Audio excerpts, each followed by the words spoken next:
जगह ठाहींदे अख पई दिल लगी वई। हैदराबाद वासिन मीरजान लहर जी बदीन वासिन रज़िया सां प्यार जा पेच, प्यार जो परणो थी वियो। वधीक तफ़सील मोरचांडियो जी हिन रिपोर्ट में।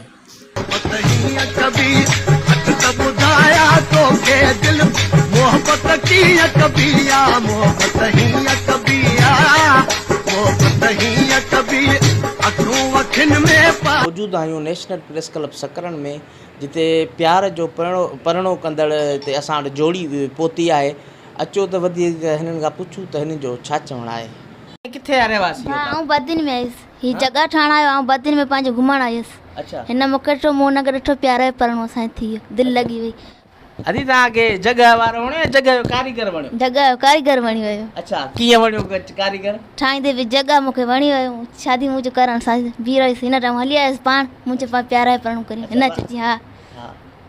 भला केतिरा ॾींहं तव्हांजी मोहबत हली ऐं तव्हां प्यार जो? मोहबत हिकिड़ो ॾींहुं हिन मूंखे ॾिठंदी, मूं हुनखे ॾिठो, बसि असीं उन ई ॾींहुं नखतासीं खणी करे। अच्छा, जो कारीगरी दिलनि जो कारीगरी या जगह जो कारीगरी?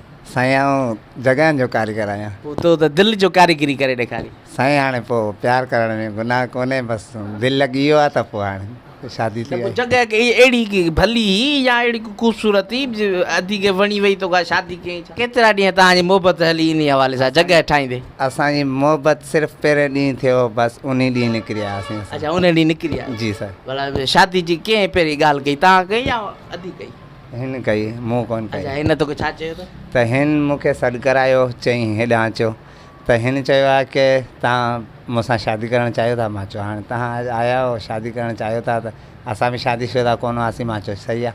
सही आहे जी। जीअं त नानी तव्हां हिननि जूं ॻाल्हियूं ॿुधियूं, हिननि जो इहो ई चवणु आहे त हिन पे ठाही, मूं हिनखे जॻह ठाहींदे ॾिठो, मुंहिंजो हिन सां प्यारु थी वियो ऐं असां प्यार जो परणो कयो आहे। कैमरामैन असगर चौहान सां गॾु मोरचांडियो, सच समाचार न्यूज़ सकरन।